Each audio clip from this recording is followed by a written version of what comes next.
Salut à tous, c'est Guillaume. Aujourd'hui, on se retrouve pour une nouvelle vidéo high-tech sur la chaîne secondaire. Dans cette vidéo, je vais vous donner toutes mes recommandations si vous voulez vous faire un setup gaming complet pour 1600 euros. Donc setup gaming complet, ça veut dire le PC et l'ensemble des périphériques qui viennent autour, écran, clavier, casque, souris, tapis de souris, bras d'écran et tous les composants pour se faire un PC où les deux vont fonctionner correctement, c'est-à-dire prendre un écran qui va être adapté à la puissance de la config, etc.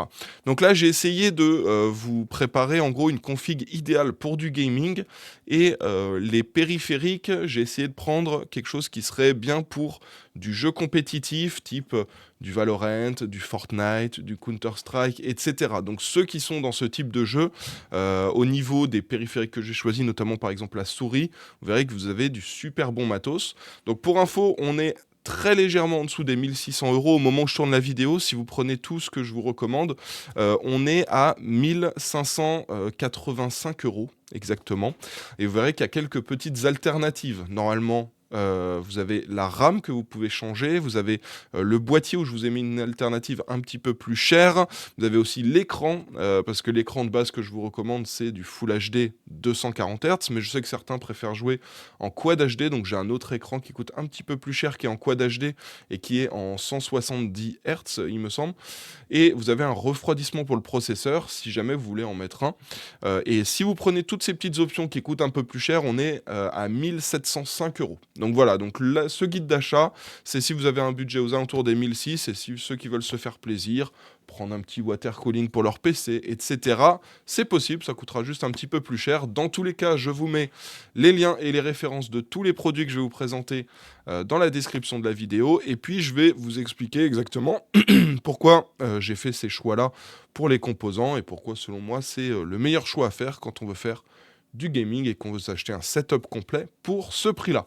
Je vais vous expliquer tout ça, mais ce sera juste après le sponsor de la vidéo que je vous envoie tout de suite. La vidéo d'aujourd'hui est sponsorisée par CD Key Offer. C'est un site qui vous permet d'acheter des clés à des prix intéressants pour des logiciels. Et là, je vais vous parler en particulier des licences pour Windows 10, Windows 11 et Office. Vous retrouvez les liens dans la description en bas de cette vidéo. Et sur ce site, vous allez pouvoir acheter vos clés Windows pour environ 15 à 20 euros. Il suffit de cliquer sur le lien qu'il y a dans la description, d'ajouter le logiciel dans le panier et de se connecter à son compte ou d'en créer un pour ceux qui n'en ont pas encore. On ajoute ensuite le code CKGU qui vous permet d'avoir une réduction de 20% sur le prix affiché sur le site. Une fois le paiement effectué, on attend 1 à 2 minutes et on peut ensuite aller dans le User Center. C'est là qu'on retrouve toutes les clés qu'on a achetées. Il suffit ensuite de copier la clé, d'aller dans les paramètres d'activation de Windows et de coller la clé et le Windows sera activé. Alors du coup on va commencer tout de suite avec tout ce qui est périphérique, écran, clavier, casque, souris, support d'écran, tapis de souris, etc. Et ensuite je vous présenterai du coup la config qui va avec. Vous allez voir que je suis plutôt content du rapport performance-prix que j'ai réussi à avoir avec ce setup. Clairement pour 1600 euros on peut se faire vraiment quelque chose de super intéressant.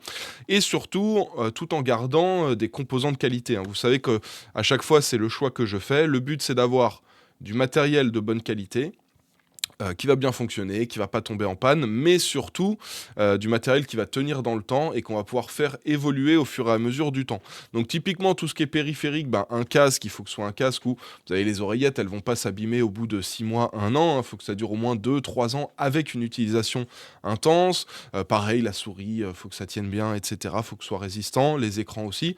Et puis au niveau de la config, c'est surtout permettre de faire évoluer les composants, avoir une bonne carte mère de base si on veut mettre plus tard un plus gros processeur, avoir un boîtier correct qui va correctement refroidir les composants, avoir une alimentation qui va pas mettre en danger les composants de la config, et s'il y a un problème électrique chez vous, que ce soit l'alimentation qui prenne et qu'elle protège le reste des composants. Donc globalement, on reste dans le même délire que ce que je vous fais à chaque fois pour les vidéos guides d'achat. Et donc là, on commence avec les périphes. Donc pour l'écran, donc j'ai deux choix à vous proposer. Soit vous êtes dans le cas où vous êtes joueur compétitif, Valorant, Counter-Strike, Apex Legends, je sais pas, Fortnite. Bon, il y a plus grand monde qui joue à Fortnite, mais bon, si vous jouez à Fortnite, vous avez un écran 27 pouces, Full HD, 240 Hz de chez AOC. Donc celui-ci, très intéressant pour du jeu compétitif. Clairement, il vaut 179 euros. Pour 179 euros, ce qui est bien, c'est que il y a encore un an, vous aviez ce budget-là, vous avez un écran 144 Hz. Hein. Là, maintenant, on peut avoir des écrans 240 Hz en dessous des 180 euros. C'est vraiment super intéressant. Et donc là, c'est du 27 pouces Full HD 240 Hz avec 0,5 millisecondes de temps de réponse. Donc, un écran réactif, un écran avec une belle fluidité grâce aux 240 Hz. Donc, ça permettra d'avoir 240 images par seconde. Je vous fais quand même la précision. Je sais que il y en a beaucoup parmi vous qui achètent des écrans 144 Hz, 240 Hz et qui oublient de les régler avec le bon taux de rafraîchissement quand ils ont leur PC. Parce que, en gros, quand vous branchez un écran, eh ben Windows de base, il le fait tourner dans sa définition, donc Full HD, Quad HD, 4K, mais après il reste en 60 Hz. Donc vous faites bouton droit sur le bureau, paramètres d'affichage, vous ensuite cliquez sur paramètres avancés, et là vous pouvez choisir 144, 165, 240 Hz, voilà, et vous choisissez le taux de rafraîchissement le plus élevé. Il y en a beaucoup qui font l'erreur et qui jouent en 60 Hz, c'est un petit peu dommage. Donc là, 240 Hz, ultra bonne fluidité. Et globalement, avoir de la Full HD en 240 Hz, ça va tourner super bien avec la config que j'ai prévue, avec le combo processeur, carte graphique. Donc ça, c'est top. Après, je sais que parmi vous, il y en a qui préfèrent jouer en Quad HD, donc c'est-à-dire avoir une plus grosse quantité de pixels, mais du coup, la carte graphique va générer un peu moins d'images par seconde. Du coup, j'ai choisi un écran de chez Core UI, donc la même taille, 27 pouces, mais en Quad HD, 170 Hz. Et donc, avec ça, pareil, vous aurez une belle qualité d'image. Ce sera quand même une belle fluidité, hein, 170 Hz, c'est quand même très fluide. Mais par contre, vous aurez un petit peu moins d'images par seconde vu que c'est de la Quad HD. Et du coup, il n'y a pas besoin de prendre du 240 Hz. Et du 240 Hz, ça aurait quand même pas mal augmenté le budget, d'une cinquantaine d'euros à peu près. Donc voilà, on va rester sur un 27 pouces Quad HD 170 Hz. À vous de choisir. Je sais qu'en général, les joueurs Call of sont plus à prendre de la Quad HD avec un taux de rafraîchissement légèrement moins élevé, mais 170 c'est déjà très bien. Et ensuite les joueurs ultra compétitifs comme Valorant, etc., là tout ce que je vous ai dit, Counter-Strike, Apex, Fortnite, ils préfèrent faire de la Full HD, donc avoir un petit peu moins de pixels, mais avoir une fluidité beaucoup plus élevée. Donc voilà, vous avez deux alternatives, les prix sont quasiment identiques, 180, 190, il y a 10 euros de différence. Donc voilà, sachant que quand je vous ai annoncé le 1685 ou 1585 ou 1590 euros, c'était en me basant sur l'écran 27 pouces Full HD 240 Hz.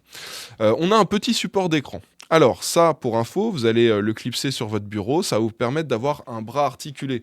Donc quand vous êtes en mode gaming, que vous voulez avoir l'écran tout proche de vos yeux, voilà, pour être ultra réactif, voilà, comme font les joueurs e-sport, tac, vous pouvez le tirer, le ramener. Quand vous êtes en mode chill à regarder un film, vous pouvez le rapprocher près du mur. Et voilà, ça coûte 30 euros. Vous voyez, c'est des fixations VESA à l'arrière. Donc fixation VESA, c'est ça, en 75 ou en 100. C'est-à-dire que là, il y a 100 mm entre les deux vis. Là, il y a 75 mm. Et donc, vous allez visser votre écran au niveau de l'arrière. Que je vous montre, regardez, typiquement. Est-ce qu'on a des... Ah ben non, on n'a pas de photo de l'arrière de l'écran. Mais en gros, à l'arrière, vous avez 4 points où vous pouvez visser l'écran à l'arrière. Et voilà, ça vous permet de fixer votre écran sur le bureau et d'avoir quelque chose d'un petit peu mieux que le pied de base qui est fourni avec l'écran. On enchaîne donc avec la suite des périphériques, souris, clavier, casque, voilà. Donc nous avons le tapis de souris. Alors là, j'ai pris quelque chose de classique, mais pas cher et efficace. Donc c'est-à-dire, on part sur un tapis Corsair, un tapis XXL. Hein. Donc là-dessus, vous mettez le clavier et la souris. Je trouve ça quand même agréable. Ça permet d'éviter d'avoir la main qui reste sur le bureau. On la met directement sur le tapis de souris quand on a la main du clavier. Et pour la souris, ça permet de faire des grands mouvements de souris. Vous verrez, en plus, j'ai pris un clavier assez compact. Donc voilà. Et là, 30 euros, je trouve ça assez intéressant. C'est une petite promo au lieu de 40, mais en général, il est toujours à 30 euros celui-ci. Et il est assez intéressant. Il est anti-éclaboussure. Donc si vous renversez du liquide, un coca, un truc comme ça, ça résiste. Mais faites nettoyer quand même rapidement. Hein. Vous dites pas, allez, je finis ma manche de Valorant. Non, non, vous sortez tout de suite, vous allez chercher, je sais pas, un torchon, du sopalin, vous nettoyez tout ça. Et voilà. Et puis 4 mm d'épaisseur, ça, c'est la norme. Hein. Donc la plupart des tapis de souris comme ça, ils font 4 mm. Et c'est ce qu'il faut. Pour la souris, alors là, on va prendre une belle souris, plutôt orientée, e-sport, joueur compétitif, avec un capteur ultra précis. Bah, Pulsar, c'est pas une marque qui est super connue, hein, mais s'il y a des joueurs compétitifs, la plupart, vous savez que Pulsar, voilà, ils font des très, très bonnes souris, pour jouer en compétitif. Quand on veut quelque chose de fiable, de réactif, avec, beaucoup de précision au niveau du capteur et surtout la possibilité d'avoir les bons réglages, parfaits comme on veut en jeu au niveau de la sensibilité et tout, et ben, c'est très, très bien. Alors, il y avait 2 souris sur lesquelles, j'hésitais. Il y a celle-ci, la X2H, qui vaut, 77 € et il y en a une autre, c'était la X2V2. Je l'ai pas mise parce qu'elle coûte plus cher, mais la X2V2 est aussi excellente et elle vaut 110 €. Donc voilà, si jamais vous voulez vraiment aller encore plus loin dans la souris, c'est vrai que c'est un élément très important. Donc si vous êtes joueur compétitif et vous pouvez dépasser un petit peu votre budget, et ben pour 110 €, vous avez la X2V2 qui est vraiment incroyable et qui est d'ailleurs disponible sur Amazon, pour ceux que ça intéresse. Donc voilà, c'est la excellente souris. Elle peut sembler très basique, mais en vrai, c'est une excellente souris. Il y en a beaucoup qui partent, bah, vous savez, sur... attendez que je la retrouve, celle-ci. Hop là, j'ai failli tout casser. La G Pro X Superlight. Alors ça, c'est la 1, il y a la G Pro X Superlight 2. Voilà, ça peut paraître des souris assez basiques, mais c'est des très très bonnes souris pour jouer en compétitif. Et en soi, bah, la Pulsar X2H ou la X2V2, c'est dans le même style. Elles ont l'air tout à fait classiques ces souris-là, mais elles permettent de performer super bien en jeu. Et je trouve que celle-ci, en dessous des 80 €, c'est vraiment le bon compromis pour avoir une très bonne souris sans mettre une fortune dedans. Et pour info, c'est un modèle sans fil. Au niveau du clavier, alors j'ai pris quelque chose d'un peu plus mainstream, mais un excellent clavier. Ça, c'est mon gros coup de cœur 2024. Le Corsair K65 plus wireless 75%. Bon, ils nous font des noms ultra longs, Corsair. Alors, c'est un K65, mais c'est pas un 65%. Donc, pour info, c'est un clavier donc compact, comme vous voyez juste là. On retrouve, on n'est pas sur du 65%. Le 65%, vous n'avez pas les touches F1, F2, F3, voilà. Au-dessus des chiffres, elles sont fusionnées avec les chiffres. Là, l'avantage, c'est que si vous utilisez régulièrement ces touches fonctions, eh ben, c'est séparé. C'est aussi, donc c'est plus grand qu'un 65%, mais c'est plus petit qu'un TKL. Parce que vous voyez que sur la droite, toutes les touches qu'on retrouve habituellement, page up, page down, fin, supprimer, insert, tout ça, elles sont toutes fusionnées là-dedans. Vous avez la touche delete qui passe au-dessus à ce niveau-là. Donc voilà, je trouve que c'est le parfait compromis de format. Vous avez quelque chose de très compact sur votre tapis de souris. Donc ça permet de prendre moins de place et de faire des grands mouvements de souris quand on joue à des FPS et qu'on joue avec une sensibilité basse. Mais on a quand même toutes les touches importantes parce que moi j'aime pas me débarrasser des touches fonctions qui sont tout en haut. Donc c'est pour ça que je suis un peu réticent avec le 65%. Donc du 75, c'est vraiment parfait. Et puis on garde aussi les touches directrices, vous voyez, sur le bas. Et ça, c'est quand même super pratique, parce que quand on n'a pas les touches directrices, c'est un peu embêtant. Donc voilà déjà pour le format, que je trouve très intéressant. Mais le gros point fort de ce clavier, vous voyez, ils le mettent dans le titre, je crois. Oui, Switch, donc vous avez les commutateurs linéaires MLX. RAID, donc c'est du linéaire. Ça veut dire que vous n'avez pas de résistance quand vous allez activer, ça va être linéaire, l'activation de la touche. Et ils sont... Ça, c'est ça qui est génial, pré-lubrifié. Donc, la frappe est vraiment ultra agréable. On a l'impression de taper sur des petits nuages quand on utilise ce clavier-là. Donc, c'est incroyable. Avant, c'était quelque chose qui était beaucoup réservé aux claviers custom. Mais c'est pas tout le monde qui a envie de prendre le temps de se faire un clavier custom, de commander toutes les pièces à droite à gauche, voilà. Et là, c'est cool qu'on ait des switches pré-lubrifiés sur des claviers grand public, déjà pré-montés quand on les achète. Et donc, c'est plutôt cool. On a du RGB. Le RGB n'est pas ultra puissant, mais c'est suffisant. Et donc des switches linéaires très intéressants pour le gaming encore. Pour rappel, au niveau des switches, vous retrouvez 3 grandes familles de switches. Vous avez les switches clicky. Les plus connus, ce sont les switches bleus. Vous avez les switches tactiles. Les plus connus sont les browns, les marrons. Et vous avez les switches linéaires où les plus connus sont les reds, les rouges. Donc du clicky, quand vous allez appuyer sur la touche, vous allez appuyer à un moment, il va y avoir une résistance. Et quand vous allez passer cette résistance, ça va activer la touche et ça va faire clic. Voilà, c'est bruyant. Ensuite, vous avez les switches tactiles où vous allez appuyer, il va y avoir la résistance et quand vous passez la résistance, ça active la touche, mais ça fait pas clic. Donc, vous avez le retour tactile du clicky sans avoir le bruit.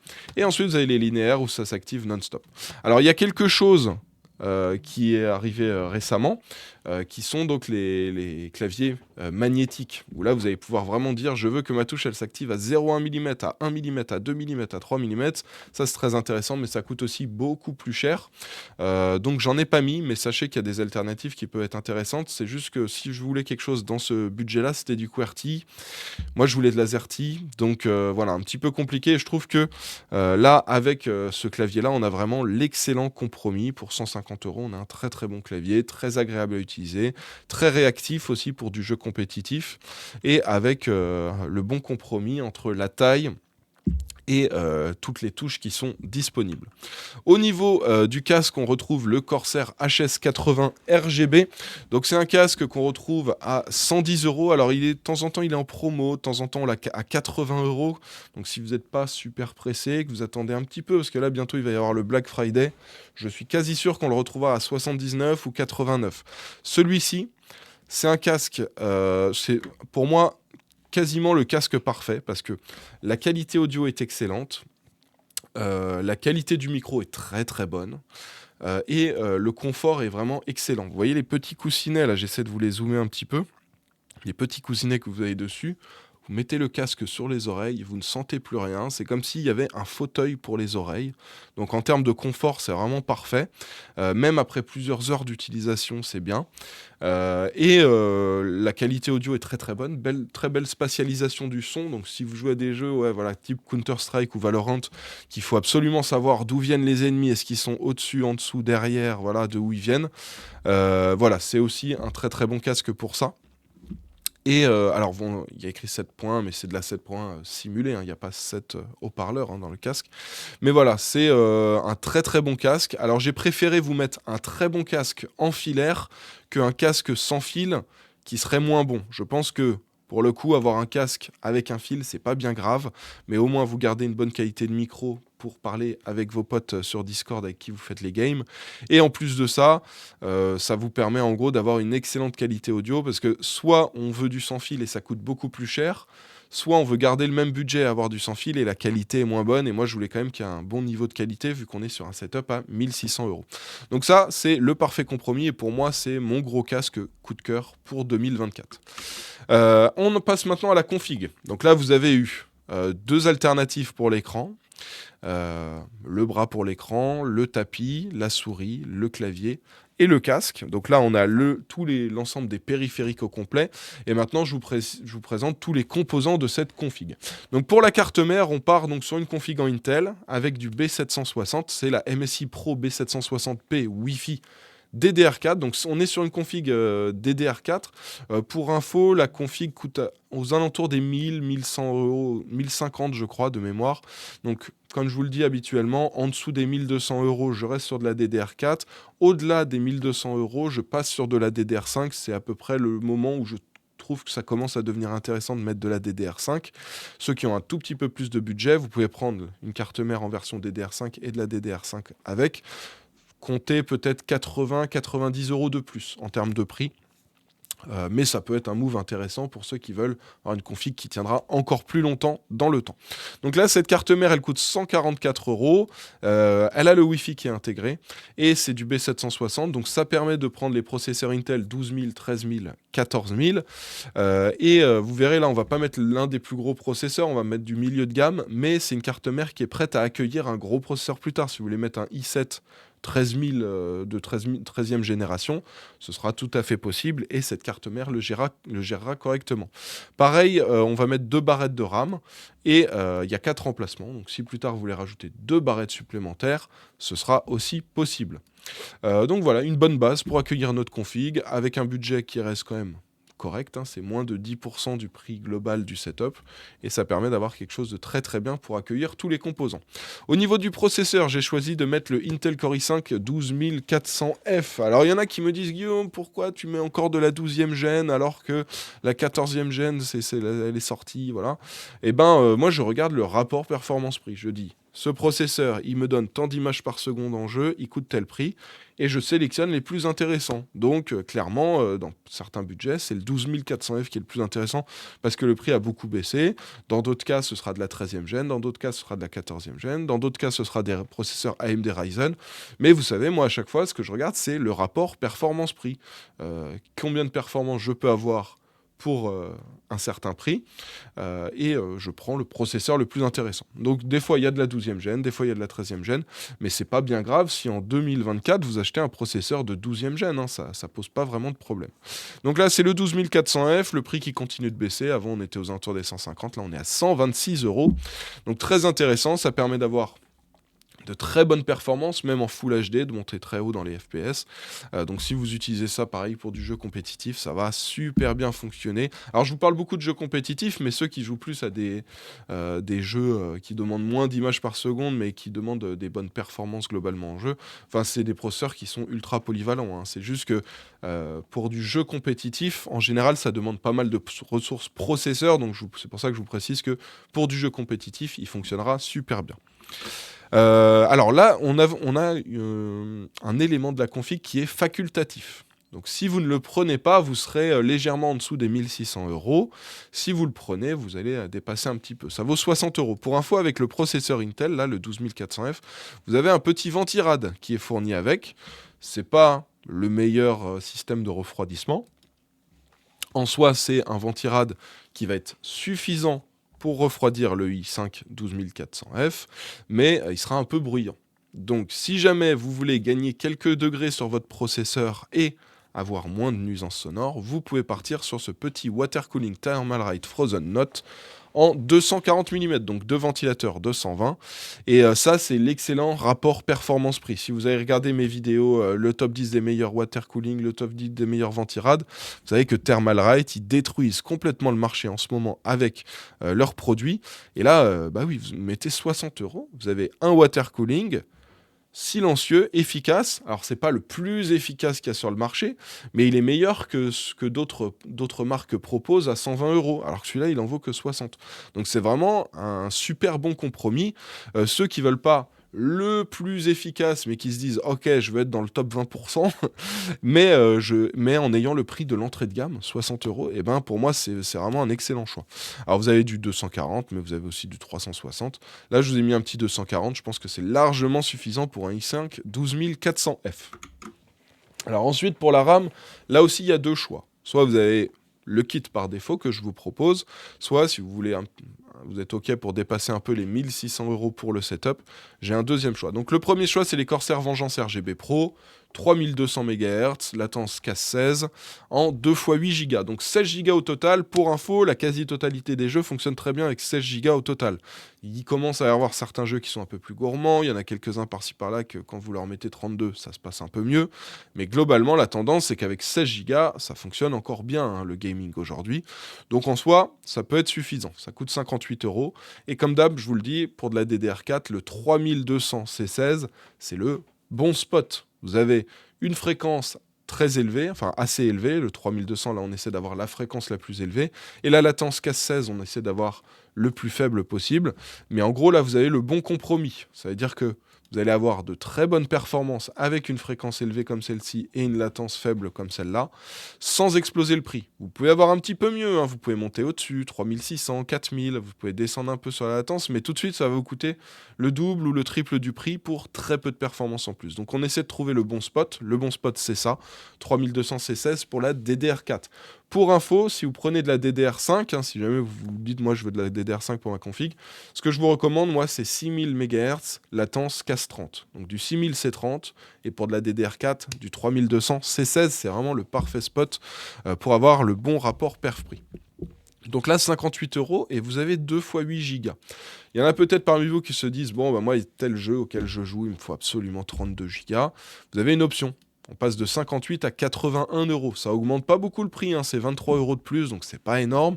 Mais pour 23 €, vous passez à 32 Go. Et je pense que ça peut vraiment être un move super intéressant. Si jamais, dans toutes les options là que je vous montre, vous savez, il y a deux choix de boîtier, il y a le refroidissement qui est facultatif, il y a différentes choses.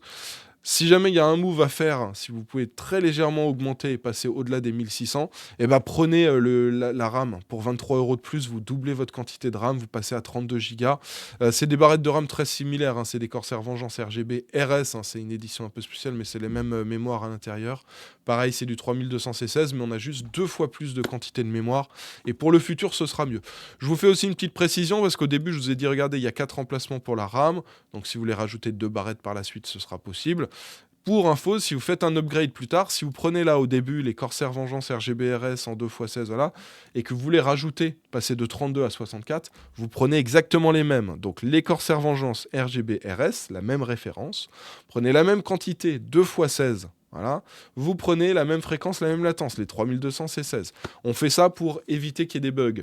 La RAM, c'est très capricieux. Donc dès qu'on commence à lui mettre des fréquences, des latences différentes, dès qu'on commence à mettre des marques ou des références différentes, des quantités différentes, voilà. Tout de suite, on peut se retrouver avec des bugs, des crashs, le jeu qui quitte tout seul, Windows qui nous fait des blue screens. Voilà. On essaie d'éviter ça au maximum. Donc, si un jour vous faites un upgrade, vous prenez exactement la même RAM. Donc, si vous avez pris ça au départ, vous rajouterez exactement la même chose. Si vous avez pris celle-ci, les Corsair Vengeance RGB Pro, prenez exactement les mêmes choses. Il y en a des fois qui me disent ah, j'ai 2x8 dans mon PC, je voudrais rajouter 2x16. Non, vous prenez 2x8, vous rajoutez 2x8, vous prenez la même fréquence, la même latence, la même marque et la même référence. C'est le plus important. Après, c'est les conseils que je vous donne. Ça se trouve, vous allez prendre une autre marque et ça va marcher. Mais si on veut éviter au maximum d'avoir des crashs, le jeu qui se quitte, tout ça, voilà, prenez exactement la même référence, la même marque, la même quantité, la même fréquence, la même latence. Voilà. On passe au stockage, 1 Teraoctet, un Crucial P3+. Alors, le Crucial P3, c'est la version PCI Express 4. Le P3+, enfin PCI Express 3, et le P3+, c'est le PCI Express 4. Donc c'est plus rapide le PCI Express Gen 4, ça apporte pas grand chose pour du gaming, plus pour une utilisation professionnelle, mais vu que le Gen 3 et le Gen 4 ont quasiment le même prix, autant passer sur le Gen 4. Et là, 1 Teraoctet, ce sera largement suffisant pour ajouter quelques jeux. Pour info, si vous passez à 132 €, vous avez le 2 Teraoctet qui est disponible. Au niveau de la carte graphique, alors là, j'ai 2 choix à vous proposer qui sont au même prix globalement. Vous avez un choix chez AMD avec la RX 7700 XT et vous avez un choix chez Nvidia avec la RTX 4060 Ti Ventus. Donc là, les performances sont à peu près similaires, les prix sont à peu près similaires. Si vous jouez à des jeux qui ont beaucoup de DLSS ou de ray tracing, pourquoi pas partir plutôt sur la MSI. La AMD peut être un choix aussi intéressant. En vrai, j'ai pas vraiment de modèle à vous recommander plus l'un que l'autre, parce que d'habitude, ce que je vous dis, c'est ah là, rapport pair-prix, c'est plus intéressant Nvidia, ou là, c'est plus intéressant AMD. Là, pour le coup, les deux se valent, donc c'est en fonction de vos préférences, en fonction des marques, voilà. Et pour info, donc là, on sera à 425 pour la carte graphique, on sera à 440 hein, pour le modèle AMD, parce qu'il y a 10 € de frais de livraison. Ensuite, au niveau de l'alimentation. Alors là, vous allez me dire, Guillaume, t'as prévu large, 850 watts, ouais, je sais. Avec ça, on pourrait alimenter une 7900 XT. Comme d'habitude, j'essaie de prendre une alimentation de bonne qualité. Donc, une alimentation avec les bonnes certifications qui va bien protéger la config. Donc, si vous avez des surtensions, des sous-tensions, des problèmes électriques chez vous, le but, c'est que la lime, elle prenne cher, mais qu'elle protège les autres composants. C'est son rôle, c'est pas uniquement d'alimenter le PC, elle a aussi un but de protection du reste de la config d'un point de vue électrique. Donc on essaie de prendre une alim de bonne qualité, là c'est le cas. Vous avez les C850, C650, C1000, voilà, chez NZXT qui sont très bien. Vous avez chez Corsair, Corsair, vous avez les RM 850X, 1000X, etc. Vous avez les RM 850E aussi, 1000E, voilà, tout ça chez Corsair. Et chez MSI, vous avez les MSI A850G, A650G. Voilà, les G et les GL sont très très bien. Donc voilà, elles se valent toutes, hein, ces alimentations, elles sont toutes au même niveau de qualité. Donc prenez la puissance dont vous avez besoin et le moins cher parmi les références dont je vous ai parlé. Là, c'est 105 €. Alors oui, on aurait pu mettre une 650 watts. Le but, c'est d'avoir quand même de la marge pour éviter de la faire tourner à fond et pour qu'elle tienne plus dans le temps. Mais aussi, ça permet, si plus tard, là, je sais pas, dans 2 ans, il y a les RTX 6000, non, elles seront pas encore sorties. Bon, dans 3 ans, il y aura les RTX 6000. Voilà, si dans 3 ans, il y a les RTX 6000 qui sortent et que vous voulez vous acheter une 6080, voilà, et ben vous pourrez prendre une 6080 parce que vous avez 850 watts. Sauf si d'ici là, les 6080 consomment plus, mais normalement, il n'y a pas de raison. Donc voilà, donc la C850, voilà, ça vous permet d'avoir un petit peu de marge et d'éviter d'avoir à changer d'alim le jour où vous prenez des composants plus puissants, un plus gros processeur ou une plus grosse carte graphique. Ensuite, j'ai 2 choix pour le boîtier.